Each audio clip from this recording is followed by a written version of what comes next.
वकालतनामा बताने से पहले दो चीज़ें बताना चाहूँगा।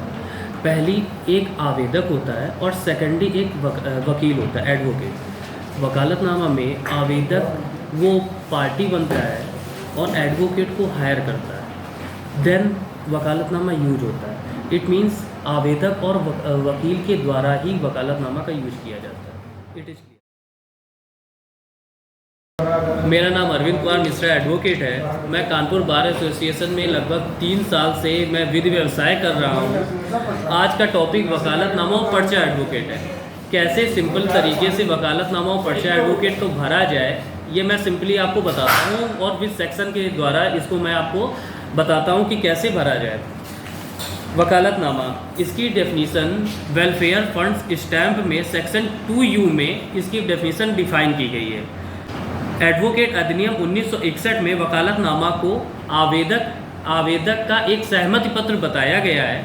और इसमें ये बताया गया है कि आवेदक अपनी कानूनी कार्रवाई, कोर्ट में कानूनी कार्रवाई को करने के लिए अधिवक्ता को नियुक्त करता है। इसको ऐसे नियुक्ति पत्र भी मान सकते हैं वकालतनामा को। इसके जनरल रूल सिविल के रूल 550 में और जनरल रूल क्रिमिनल के रूल 63 में इसको वकालतनामा को डिफाइन किया गया है। सिविल प्रक्रिया संहिता 1908 के आदेश 3 नियम 4 में वकालतनामा को किस तरह से भरा जाएगा इसके बारे में बताया गया है। वकालतनामा इस तरह का होता है। इसमें 2 रुपये की टिकट और 10 रुपये का कल्याण निधि, अधिवक्ता कल्याण निधि की एक टिकट लगती है। जितने भी एडवोकेट, इसमें कोई व्यक्ति, कोई आवेदक या कोई क्लाइंट जितने भी एडवोकेट को अपने मुकदमे में अपॉइंट करता है, उनके हिसाब से पर एडवोकेट के हिसाब से इसमें 10 रुपये की अधिवक्ता टिकट लगा दी जाती है। कितने भी एडवोकेट को अपॉइंट कर सकता है वो। इसमें सबसे पहले न्यायालय का नाम लिखा हुआ है, देन सेकेंड लाइन पे मुकदमा नंबर सन लिखा हुआ है। फिर नाम फरीकैन, नाम फरीकैन में पार्टियों का नाम लिखा जाता है, जैसे अरविंद बनाम आलोक। देन जैसे अगर सिविल मुकदमा है तो वादी बनाम प्रतिवादी रह जाता है, मेन तौर पे वादी बनाम प्रतिवादी।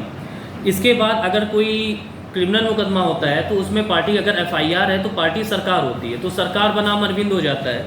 सपोज करिए अगर क्रिमिनल मुकदमा में कंप्लेंट मुकदमा है तो उसमें वादी और प्रतिवादी या एक्यूज अभियुक्त हो जाता है, तो फिर अरविंद बनाम आलोक ऐसे करके हो जाता है। फिर देन आता है किस्त दावा। किस्त दावा में धारा और थाना लिख दिया जाता है किस सेक्शन में है। अगर सिविल है, सिविल में केवल धारा भरी जाएगी। उक्त मुकदमे में पैरवी करने के लिए हम इसमें पार्टी का नाम भरा जाता है, वादी प्रतिवादी एक्यूज्ड कुछ भी हो सकता है। फिर पुत्र भरा जाता है, इसके पिता का नाम लिखा जाता है। जाति, किस जाति से वो बिलोंग करता है। देन निवासी, उसका एड्रेस क्या है। अगर उसका एड्रेस ऐसा है कि वो पहले कहीं और रहता है आधार कार्ड में, या हाल निवासी करके अभी प्रेजेंट का एड्रेस उसमें फिल कर सकते हैं। इसके बाद लिखा हुआ है हस्ताक्षर प्रार्थी, इसमें उसके सिग्नेचर करा दिए जाते हैं, वादी प्रतिवादी जो भी होता है, और एडवोकेट उसको एक्सेप्ट करता है, अपनी मोहर लगाता है, अपने सिग्नेचर उस पर करता है। ये वकालतनामा भरा जाता है। इस पर एक देखेंगे वकालतनामा में राइट हैंड पे एक कायदा 16 बना हुआ है। कायदा 16 ये मेनली सिविल का एक प्रोविज़न है जिसमें कायदा 16 भरा जाता है। कायदा 16 में नाम, न्यायालय का नाम लिखा है, वाद संख्या है, सन है, और नाम पार्टी का नाम लिख दिया जाता है। ये इसलिए भरा जाता है कायदा 16, जैसे आपकी कोई फाइल है और फाइल मोटी हो गई, उसका कोई भी पेज अगर उस फाइल से हट करके कहीं गिर गया है या दूसरी फाइल में सबमिट हो गया है, लग गया है, उसको पुनः इस फाइल में लगा दिया जाए। कैसे पता चलेगा कि ये किस फाइल का वो है, तो इसको कायदा 16 के माध्यम से ये क्लियर हो जाता है कि वो किस फाइल का है। एडवोकेट एक मेन बात और है कि एडवोकेट ही अपॉइंट हो किसी कार्य के लिए, ये किस सेक्शन में दिया गया। एडवोकेट एक्ट 1961 के सेक्शन 29, 30 एंड 33 में ये बताया गया है कि कोर्ट के कार्यों के लिए एडवोकेट को ही नियुक्त करना पड़ेगा। अगर कोई, सपोज करिए कोई एडवोकेट नहीं है और फर्जी तरीके से अपना वकालतनामा लगाकर अपनी पावर लगाता है, तो एडवोकेट एक्ट के सेक्शन 45 में इसको डिफाइन किया गया है कि अगर कोई ऐसा एडवोकेट जो रजिस्टर्ड एडवोकेट नहीं है और कार्य करता है, तो उसको 6 महीने की सज़ा निर्धारित की गई है। बार काउंसिल ऑफ इंडिया के रूल 5 में ये डिफाइन किया गया है कि कोई एडवोकेट जब किसी मुकदमे को करने में असमर्थ होता है या कोई पार्टी कि वो अपने एडवोकेट से सेटिस्फाई नहीं है और उसको बदल करके किसी दूसरे एडवोकेट को करना चाहती है, तो उसको एनओसी लेनी पड़ती है। वो एनओसी लेने के लिए लेने के लिए उस एडवोकेट की जो पहला एडवोकेट होता है उसकी पूरी जो जितना उसने वर्क किया हुआ है उसका पूरी फीस अदा करनी पड़ती है। फीस इन द सेंस उस कार्य के लिए जितनी फीस उसने बोली है या कही है या बताई है उतना उसको देने के पश्चात ही वो एनओसी दे करके अपने को किसी दूसरे एडवोकेट को अपॉइंट करेगा। देन एक और चीज़ सबसे बड़ी कि ये वकालतनामा कितने समय के लिए वैलिड है। जैसे वकालतनामा इसकी कोई समय सीमा के लिए निर्धारण चार तरह से बताया गया है। फर्स्ट, जब तक मुकदमा चल रहा है और मुकदमा ख़त्म हो जाता है तो उस वकालतनामे का कोई मतलब नहीं मुकदमा एंड होने पर। देन अगर एडवोकेट की डेथ हो जाती है तो वकालतनामा को कोई मतलब नहीं बचता है। किसी पार्टी की डेथ हो जाती है तो वकालतनामा का कोई मतलब नहीं बचता है।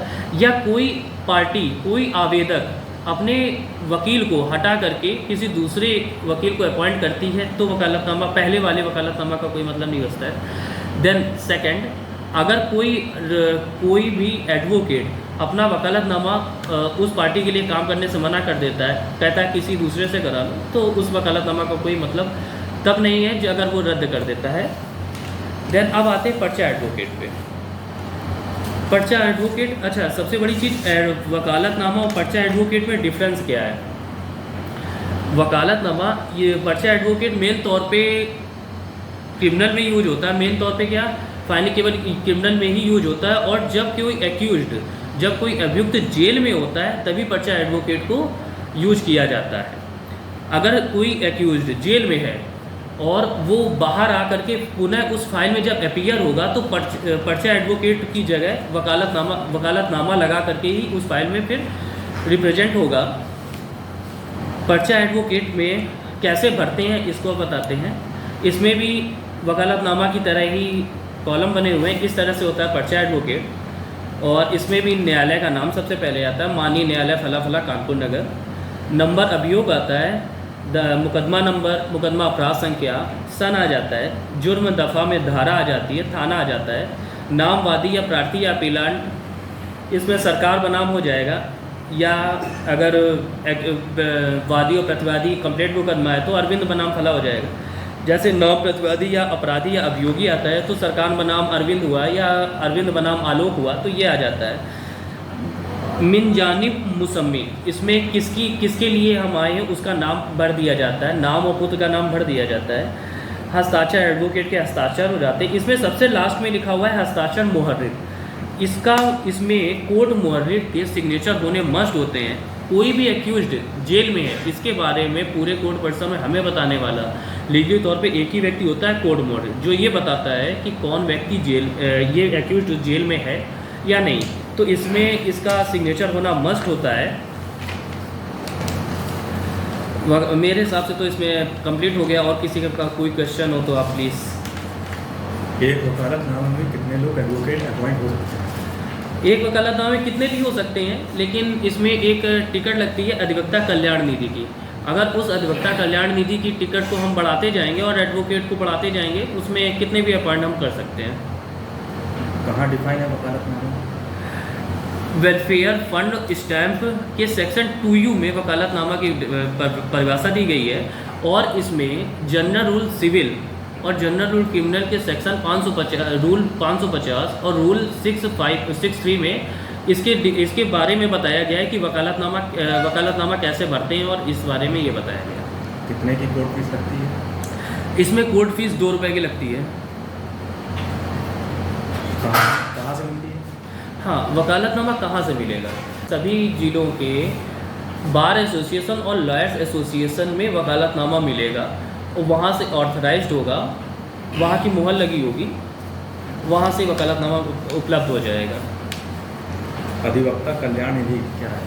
हाँ, अधिवक्ता कल्याण निधि, जैसे हमने इसमें बताया कि वकालतनामा में एक टिकट लगती है अधिवक्ता कल्याण निधि की, जो 10 रुपये की कानपुर बार एसोसिएशन में अमूमन 10 रुपये की मिलती है। इसमें जैसे किसी अधिवक्ता को कोई समस्या होती है या उसके ऊपर कोई आकस्मिक समस्या आ जाती है, जैसे अभी हाल में कोरोना का आया, कुछ अधिवक्ताओं की उसमें मृत्यु हुई, और तो उनके परिवार के कल्याण के लिए उनके बच्चों की भविष्य की निधि के तौर पे उससे में जो फंड, इसके द्वारा जो फंड जमा होता है उससे उनकी पूर्ति की जाती है और फिर सिग्नेचर कर सकती हैं।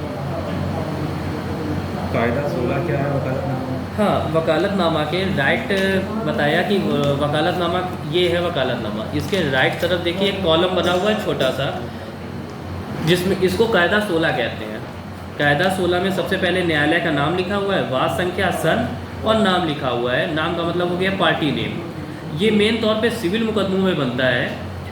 अगर कोई कागज़ जैसे वकालतनामा या कोई, ये मान लीजिए सपोज के लिए सिविल वाले में लगा हुआ है और ये हट करके किसी दूसरी फाइल में लग गया, तो ये कागज़ उस फाइल में कैसे पहुंचेगा, ये हमें कायदा 16 के द्वारा ही पता चलता है। वकालतनामा क्यों लगाया जाता है? हाँ, वकालतनामा इसलिए, देखिए कोई भी व्यक्ति अपनी कोर्ट में कानूनी कार्रवाई के लिए अपने किसी एडवोकेट को ही अपॉइंट करेगा। सेक्शन एडवोकेट एक्ट 1961 के सेक्शन 29, 30 और 33 में यही बताया गया है, कोर्ट की कार्रवाइयों में भाग लेने के लिए आवेदक की तरफ से एडवोकेट को अपॉइंट किया जाएगा। वकालतनामा से एक अधिवक्ता को कितनी पावर मिलती है? मुकदमे के संबंध में पूरी पावर मिलती है। क्या वकालतनामा एक कॉन्ट्रैक्ट है? हाँ, वकालतनामा क्या है? वकालतनामा एक तरह का एक एग्रीमेंट है जिसमें एक आवेदक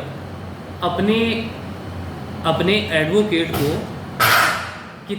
उस मुकदमे से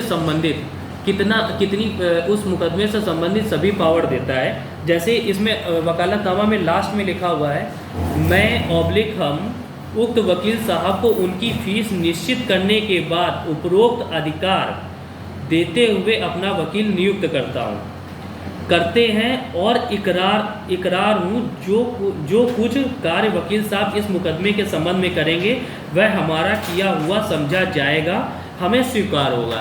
एक तरह का ये कॉन्ट्रैक्ट ही है। अगर क्लाइंट फीस ना दे तो उसकी रिकवरी होगी कि नहीं? बिल्कुल होगी। जैसे किसी मुकदमे को डिसाइड होने के लिए या किसी कार्य को, मुकदमे से संबंधित किसी कार्य को करने के लिए अगर किसी एडवोकेट को अपॉइंट किया गया है तो वो आर्थिक युग है, ऑफकोर्स वो कुछ ना कुछ फीस लेगा ही लेगा। और कोई आवेदक, कोई भी पार्टी, कोई भी क्लाइंट अगर उसको फीस नहीं देता है तो उसके लिए वो सिविल वाद ला सकते हैं। और वकालतनामा कितने दिन तक वैलिड रहता है? हाँ, वकालतनामा कितने दिन तक वैलिड है, इसमें 4 वही रीजन है। फर्स्ट, जब तक मुकदमा चल रहा हो। देन एडवोकेट और आवेदक के डेथ होने के बाद वो वैलिड नहीं है। किसी की भी डेथ हो जाती है, किसी दूसरे को अपॉइंट करना होगा।